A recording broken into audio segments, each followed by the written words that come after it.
RCC box culvert एक बहुत important civil infrastructure है जो हर एक फील्ड में आपको देखा जाता है एंड क्रॉस ड्रेनेज स्ट्रक्चर के लिए यूज होता है। तो हम लोग इस वीडियोस में पूरा डिटेल में देखेंगे कैसे आरसीसी बॉक्स कल्वर्ट को डिजाइन करते हैं, डिटेल डिजाइन प्रोसेस है क्या है, एंड स्टैंड में इस टाइप का बेंडिंग मोमेंट डायग्राम को कैसे जनरेट करेंगे तो हम लोग डिटेल में देखेंगे। तो सबसे पहले आप देख लीजिए, एक आरसीसी 3 सेल बॉक्स कल्वर्ट है।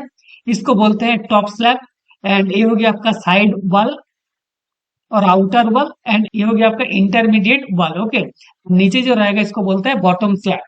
एंड इसमें देखिए आपको हर एक साइड वॉल में एंड इंटरमीडिएट वॉल में हॉन्च प्रोवाइड किया जाता है। हम लोग क्यों हॉन्च प्रोवाइड करते हैं वो हम लोग डिजाइन जब करेंगे तो हम लोग का समझ में आ जाएगा। ओके, तो अभी हम लोग देखते हैं डिजाइन प्रोसेस क्या क्या है। तो सबसे पहले देखिए, जब हम लोग कोई आरसीसी बॉक्स कल्वर्ट को डिजाइन करेंगे तो इसका ऊपर क्या क्या लोड आएगा एज पर आईआरसी 6 के हिसाब से। सबसे पहले जो बॉक्स कल्वर्ट का वो वेट है, that is dead load of the box culvert और self weight of the box culvert, ये आपका इसका ऊपर अप्लाई होगा। Then SIDL due to crash barrier, देखिए इधर जो बॉक्स कल्वर्ट इसके ऊपर रेलिंग प्रोवाइड किया तो इसका भी वेट आएगा। सपोज रेलिंग का जगह में कोई क्रैश बैरियर होगा और अदर गार्ड पोस्ट टाइप का होगा तो उसका भी वेट आएगा बॉक्स कल्वर्ट के ऊपर। Then surfacing means a box culvert का ऊपर जो वायरिंग कोड रहेगा इसको हम लोग सरफेस बोलते हैं, उसका भी वेट आएगा। Then earth pressure at rest and active earth pressure. Okay, active earth pressure का हम लोग के बोलते हैं active earth pressure coefficient, and active earth pressure coefficient को कैसे कैलकुलेट करते हैं इसके लिए हम एक अलग से वीडियो बनाया, उसका भी लिंक हम डिस्क्रिप्शन बॉक्स में प्रोवाइड कर दूंगा, आप जाके देख सकते हैं। तो एक्टिव अर्थ प्रेशर लगेगा and earth pressure at rest, जिसको हम लोग अर्थ प्रेशर कोएफिशिएंट के नॉट बोलते हैं, अर्थ प्रेशर एट रेस्ट, इसको भी अप्लाई होगा। देन लाइव लोड अप्लाई होगा। लाइव लोड डिपेंड करेगा आपको कैरेज वे विड्थ कितना है, उसका ऊपर आपको लाइव लोड कॉम्बिनेशन होगा एंड देन आपको लाइव लोड को अप्लाई करना पड़ेगा। देन हो गया आपका live load surcharge, as per कोडल प्रोविजन के हिसाब से 1.2 मीटर हाइट का आपको लाइव लोड सरचार्ज लेना पड़ेगा। देन ब्रेकिंग इफेक्ट लेना पड़ेगा, देन टेम्परेचर इफेक्ट। तो टोटल कितने टाइप का लोड हो गया, 1 2 3 4 5 6 7 8 9, ये टोटल 9 टाइप्स का लोड हम लोग अप्लाई करेंगे। ओके, एंड सबसे पहले आपको कैलकुलेट करना पड़ेगा हर एक लोड का मैग्नीट्यूड कितना है। ओके, फिर हम लोग स्टैट में एक मॉडल करके इसको देखेंगे। इसके बाद भी क्रीप एंड श्रिंकेज इफेक्ट आता है। तो मेजर जो लोड है यही लोड है, इसी लोड को हम लोग अप्लाई करके अभी देखते हैं कितना लोड आता है और कैसे उसको डिजाइन करेंगे। देखिए ये हो गया एक 3 cell RCC box structure. Okay, जिसका जो बॉक्स का इनर डायमेंशन है दैट इज 4.8 विड्थ है and 5.1 metre is the height. जो बॉटम स्लैब है उसका थिकनेस 0.7 मीटर एंड जो टॉप स्लैब है उसका थिकनेस 0.5 मीटर। ओके, एंड जो इंटरमीडिएट वॉल है इसका थिकनेस 0.5 मीटर एंड जो आउटर वॉल है और साइड वॉल है इसको 750 mm और 0.75 मीटर, एंड जो ग्राउंड लेवल है ग्राउंड लेवल से 1.5 मीटर बिलो में हम लोग बॉटम स्लैब को फिक्स किया। Okay, so total length of the box culvert is 16.9 metre. देखिए हम ऑलरेडी पूरा लिंक करके रखे हैं, 16.9 metre total length of the box culvert means outer wall to outer wall. Total height of the box culvert is 6.38 metre. Okay, देखिए ये हो गया फॉर्मेशन लेवल एंड ये हो गया आपका बॉटम स्लैब का लेवल 90, एंड ये कितना है ये सब ऐड करके 0.075 mm is the thickness of the wearing coat. So ये हो गया आपका total dimension of the box culvert. Then हमको देखना है क्या क्या लोड आएगा।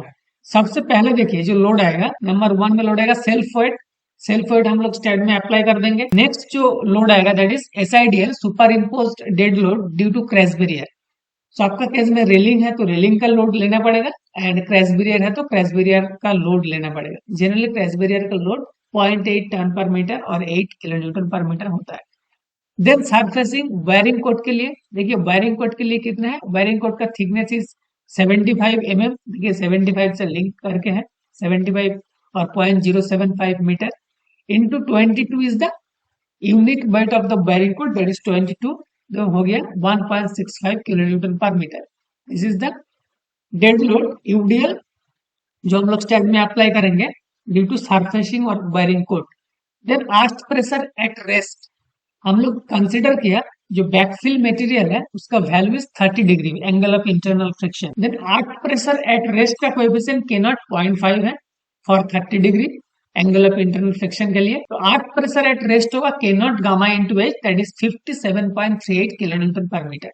एंड अर्थ प्रेशर कोएफिशिएंट को कैसे कैलकुलेट करते हैं, इसके लिए हम एक अलग से वीडियो बनाए, उसका लिंक हम डिस्क्रिप्शन बॉक्स में प्रोवाइड कर दूंगे। हर एक केस के लिए earth pressure at rest, active earth pressure coefficient and passive earth pressure coefficient KP. Okay, then देखिए तो एक्टिव अर्थ प्रेशर कितना हो जाएगा, तो active earth pressure coefficient is 0.297। Then earth pressure at lower inside of the wall, ये हम लोग देखेंगे इस कैसे कैलकुलेट करेंगे। देन लाइव लोड, देन देखिए लाइव लोड हम लोग एज ए यूडीएल अप्लाई करेंगे on the top slab of the RCC box, तो उसका यूडीएल हो गया 32.70।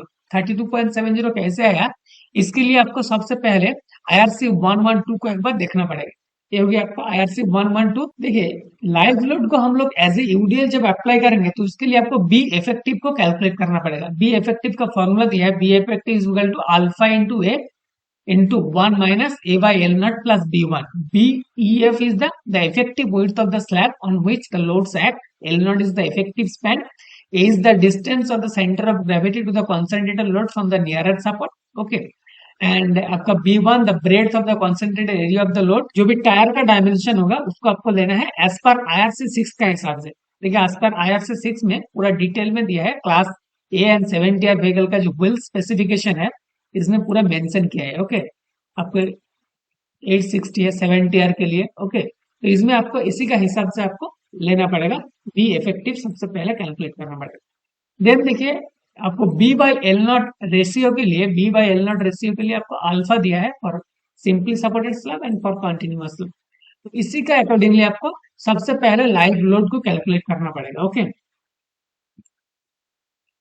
देन लाइव लोड के लिए देखिए हम लोग का लोड आ गया 32.70। देन लाइव लोड सरचार्ज में हम लोग कैलकुलेट किया 1.2 मीटर हाइट के हिसाब से 6.42। IRC 6 में ब्रेकिंग इफेक्ट के लिए पूरा दिया है 20% of the first train vehicle and 5% of the third lane of the vehicle. Okay, and temperature effect भी आपको लेना पड़ेगा। हम लोग कंसिडर किया temperature variation is 10 degree Celsius. Okay, सबसे पहले स्टेप 1 में क्या है, ये सब लोड आपको कैलकुलेट करना पड़ेगा। स्टेप 2 में आपको स्टैट में स्टेप का एक मॉडल जनरेट करना पड़ेगा सेंटर टू सेंटर डिस्टेंस के हिसाब से।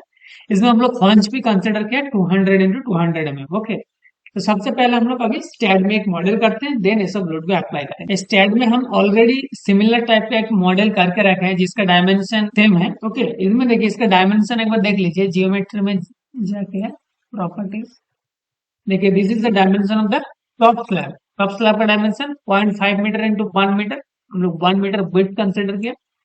देन ए हो गया हॉन्च 0.6। देन ए हो गया आपका outer ball, this is the outer ball का हॉन्च। देन इंटरमीडिएट बॉल का हॉन्च। देन आपका bottom slab and bottom slab का हॉन्च। ओके, ये हो गया आपका टोटल बॉक्स का लगभग। नेक्स्ट स्टेप इज इसको लोड अप्लाई करना पड़ेगा। लोड अप्लाई करने के लिए आप हम लोड ऑलरेडी अप्लाई करके रखे, लोडिंग्स में जाइए। देखिए this is the self weight number 1। Number 2 SIDL that is 8 kilonewton per metre. Next is surfacing, surfacing में देखिए 1.65। Next is earth pressure at rest both side, देखिए इधर भी आर्क प्रेशर एट रेस्ट, इधर भी earth pressure at rest. Then हो गया देखिए active earth pressure both side के लिए है, लेकिन आपको क्रिटिकल कंडीशन होगा किसी भी एक साइड को कंसिडर करके आपको डिजाइन करना पड़ेगा। देन आपको देखिए ये लाइव लोड हो गया तो -32.7। -32.7 हम लोग पूरा स्पैन में अप्लाई किया, तो सपोर्ट में हम लोग का हगिंग मोमेंट आएगा एंड मिड स्पैन के लिए सैगिंग मोमेंट आएगा।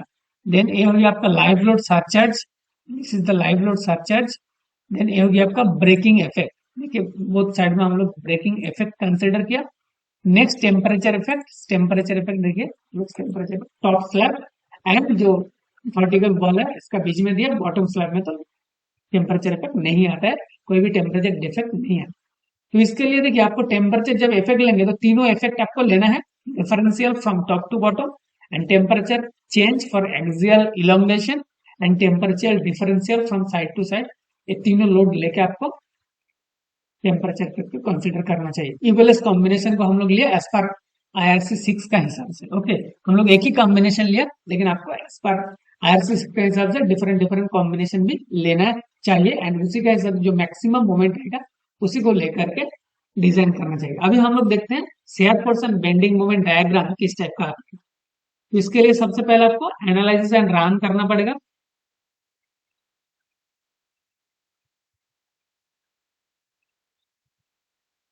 रिजल्ट में आइए, रिजल्ट में आने के बाद हम लोग अभी बेंडिंग मोमेंट डायग्राम को देखेंगे। देखिए, this is the bending moment diagram. Equivalence condition का है, लोड कॉम्बिनेशन 100 के लिए this is the bending moment diagram. Okay, then हम लोग देखिए एक्सेल में ऑलरेडी स्टैंड इनपुट है, डायग्राम है। ये हो गया आपका बेंडिंग मोमेंट डायग्राम एंड ये हो गया आपका शेयर फोर्स डायग्राम। देन हर एक कंपोनेंट को top slab, bottom slab, side wall और आउटर वॉल, इंटरमीडिएट वॉल को maximum moment and shear force को लेकर के आपको डिजाइन करना चाहिए।